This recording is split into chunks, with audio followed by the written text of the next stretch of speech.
बाबा के यहाँ कितनी गायें हैं? बोले 9 लाख गायें हैं, 9 लाख। अब 9 लाख गायें हैं तो सोचो दूध कितना होता होगा, घी कितना होता होगा, मक्खन कितना होता होगा। तो इतना नंद बाबा के यहाँ तो खाया नहीं जाता होगा। अरे पूरा गोकुल भी खाए तो नहीं खवेगा इतनी गायों का घी। तो क्या करते हैं बचे हुए घी का? तो बचे हुए घी से नंद बाबा अपने यहाँ की 9 लाख गायों के सींग में उसकी मालिश करवाते हैं।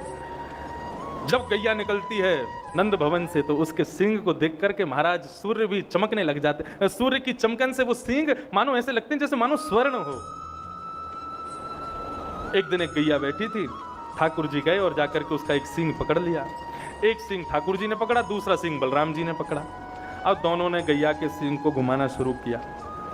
एक तरफ ठाकुर जी, दूसरी तरफ बलराम जी धीरे धीरे कर रहे थे। तब तक तो कुछ नहीं था। जैसे ही जोर जोर से सींग को हिलाना शुरू किया, गैया थोड़ी देर तो सर हिलवाती रही, थोड़ी देर बाद गैया खड़ी हो गई। और जैसे ही गैया खड़ी हुई तो ठाकुर जी सींग पर लटक गए। अब गैया हिलावे उनको, लो तुमने बहुत देर हिलाया मुझे। फिर ठाकुर जी कहते मैया बचाइयो, अरे बाबा बचाइयो, देख तेरी गैया हमें मार रही है। अब जब तक नंद बाबा दौड़ करके ठाकुर जी को बचावे आमे तो सींग में लगा हुआ घी उससे हाथ हो जाते चीखने। गैया भी बड़ी चतुर, ठाकुर जी के संग आनंद करती, देखती ठाकुर जी नहा धो के आए, श्रृंगार करके आए, तो ठाकुर जी को लेकर के गैया जाती और जाकर के गोबर के पास इतनी जोर से अपना सींग घुमाती, ठाकुर जी गोबर में जाके गिर पड़ते। श्रृंगी मैया कहती लाला कितना तैयार कर ले, आके या गोबर में ही खेले, मैं ना खेलूं, तेरी गैया फेंक दे मोको गोबर में, मोको तो लगे तो पूर्व जन्म को कोई सूकर होगो। भगवान बोले हाँ हम पहले बरा बन के आए थे, पूर्व जन्म के सूकर हैं हम। श्रृंगी अग्नि, अग्नि से खेलते हैं। चूल्हे में भोजन बनाती है मैया, ठाकुर जी उसकी लकड़ी निकाल करके भागते हैं बलराम जी को मारने के लिए। फिर बलराम जी भी एक उठा लेते हैं, दोनों एक दूसरे से तलवारबाजी करते हैं, फिर एक दूसरे को लग जाती है तो बैठे बैठे रोते रहते हैं। मैया के कितनों समझाओ, कितनों, दोनों ने नाक में दम कर रखा है हमारी। फिर दोनों सोचते हैं अब अगला क्या करना है। लाला एक काम कर, बोले कहा तू नदी में कूद जा, सरोवर में कूद जाइयो और फिर चल रही हो, अरे मैं डूब रहा हूँ मुझको बचाओ। मैया तो को बचावे आवेगी, जैसे मैया तेरा हाथ पकड़ेगी पीछे तो मैया को मैं धक्का दे दूंगा। ऐसा तुम दोनों मचा में। श्रृंगी अग्नि दियमष्टि, गलियों में कुकर सुकर डोलते हैं। सो ठाकुर जी को जैसे ही कोई कुकर दिखता है ठाकुर जी उसके पीछे चौकड़ी मार करके भागते हैं, उसको पकड़ करके फिर उसका मुंह खोलते हैं, फिर उसके दांत गिनते हैं, इसके दांत कितने। ऐसे ऐसे उधम मचा में। नंद बाबा ने एक दिन देख लिया, यशोदा मैया से बोले बताओ बाहर बैठ के कुकर के दांत अन्ने गिने। बाबा मैं तो ये देखूं, मैं तो ये अंदाजो करूं, बा कुकर के इतने सारे दांत, बा को परसों ही जन्म भयो है, मेरो इतने दिन है गए अभी 4 ही दांत निकले। मैं अपने दांतन को वाके दांतन से गिनूं कि मेरे कब आवेंगे। ऐसी ऐसी लीला ठाकुर जी की सुखदेव जी वर्णन कर रहे हैं। ब्राह्मणों के साथ में बहुत क्रीड़ा करते हैं ठाकुर जी। क्या करते हैं? रोज ठाकुर जी एक पूजा खेल खेलते हैं अपने ग्वाल वालों के साथ। एक दिन सारे ग्वाल वाल सुबह सुबह आ गए। लाला बोले हाँ, बोले आज बड़ो गंभीर प्रसंग पे तोते एक बात करनी है, छोटे छोटे बालक। भगवान बोले बताओ क्या बात है? बोले लाला हमको पता चली कि हमारो जन्म पता कब भयो? बोले कब भयो? जब हमारे पिताजी को हमारी मैया से ब्याह गयो। बोले तो ये कोई जानने वाली बात थोड़ी है, तो पहले थी सबन ने पता। बोले ना लाला मैं यूं सोच रहा हूँ कि कल को हमारा भी ब्याह होगा।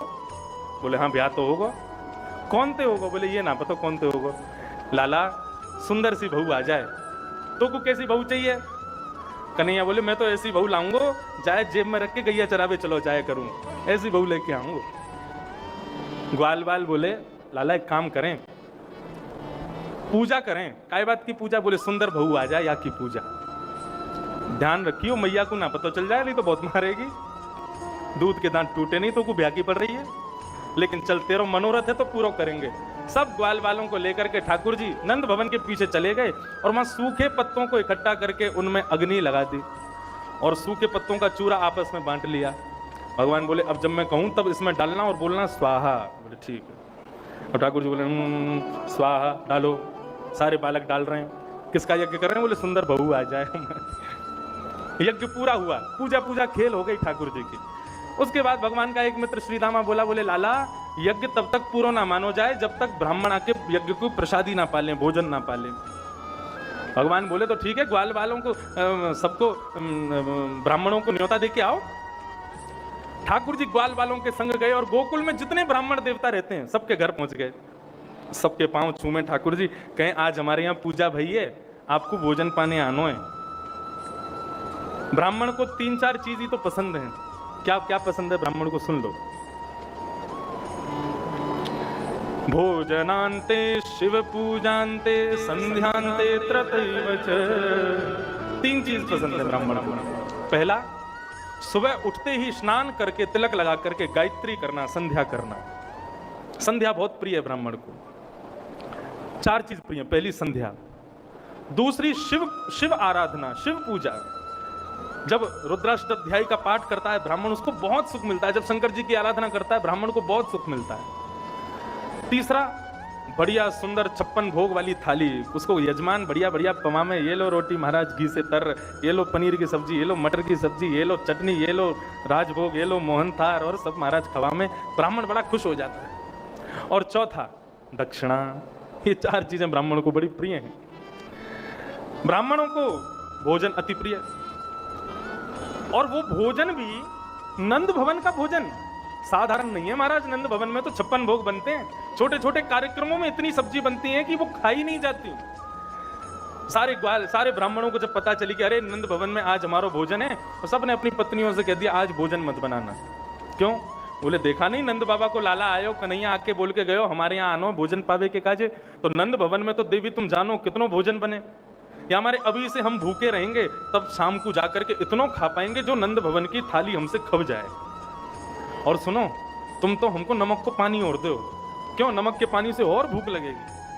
अब तो नमक को पानी पी करके और महाराज सब ब्राह्मण तैयार हो गए। शाम को चंदन लगा करके, तिलक लगा करके, पटका डाल करके, बढ़िया धोती पहन करके सारे ब्राह्मण पहुंच गए नंद भवन। अटारी पर बैठी यशोदा मैया जैसे ही देखती है इतने सारे ब्राह्मण, नीचे आकर के सबको प्रणाम करती हैं। कैसे आगमन हुआ इतने सारे ब्राह्मण देवताओं का? मैया ये तुम पूछ रही हो? बोले हाँ। आपको नहीं पता हम क्यों आए हैं? बोले ना मोए ना पतो। एक ब्राह्मण पीछे तो रोता भयो, बोलो मैया ऐसा मत कहियो कि तोय ना पतो। हम घर में चूल्हा भुजवा के आए, ब्राह्मणी से मना करके आए आज भोजन नहीं खाएंगे, नमक को पाली पेट में चूहा कूदने। मैया मना मत करियो। मैया बोली बताओ तो सही कहा बात है। बोले आज तुम्हारो लाला ग्वाल बालन के संग हम सबन के घर आयो और आके कह के गयो कि हमारे यहाँ पूजा भैया सबको भोजन पाने आनो है, हम सब भोजन पावे आए। नंद भवन की थाली से हम सबन को बहुत स्नेह है, या हमारे सुबह से कछू नहीं पायो, नमक को पानी पियो। 1-2 ब्राह्मण बालक ने तो छोटी छोटी भांग की गोली और ले ली है, वहां से भूख और तेज लग रही है। मैया मना मत करे। यशोदा मैया बोली देखो मैं व्यवस्था तो करूंगी आपकी, लेकिन पहले यजमान खोज के लाओ। जिसने आपको बुलाया पहले उसको तो पकड़ो, कहाँ है। नंद भवन के पीछे जाकर के देखा तो ठाकुर जी ग्वाल बालों के संग खेल रहे थे। वो तो निमंत्रण देके भूल और गए कि हम कहीं गए हुए थे क्या। मैया ने की लाला ओ कन्हैया यहाँ पे आ। ठाकुर जी ने जैसे ही पीछे देखा इतने सारे ब्राह्मण और बीच में यशोदा मैया हाथ में, और जो है बिल्कुल हाथों को मसल रही है, मतलब आज तो पिटाई होने वाली है।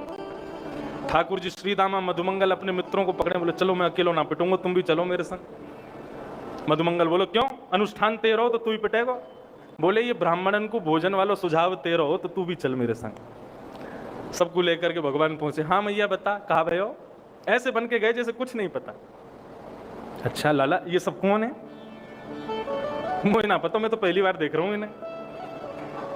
लाला झूठ बोले, ये सब ब्राह्मण देवता बता रहे हैं कि तू आज सवेरे गए हो जाके इन सबन को न्योता दे के आयो कि हमारे घर भोजन पावे आनो है, सबरे भोजन पावे आए हैं। मैया इनके घर में गए हो? बोले हाँ। तेरी सौं खा के कहूं मुझको ये ना पता इनको घर कौन सी गली में, मैं ना जानू। यशोदा मैया ने पकड़ो कान, बोले झूठ बोले, मेरी सौगंध झूठी खावे। तेने इनको क्यों बुलाया? मुझको बस ये बता, भोजन तो मैं करा दूंगी। ठाकुर जी बोले मैया देख बात गोपनीय हम ना बता सके हमने क्यों बुलाया, लेकिन हम तुमको थोड़ी सी बात बता दें। हम पूजा खेल खेल रहे, तब यह श्रीदामा ने मुझसे कही कि ब्राह्मण भोजन होना चाहिए, तो हमने इन ब्राह्मणों को न्योता दे दिया। ये मेरी गल्ला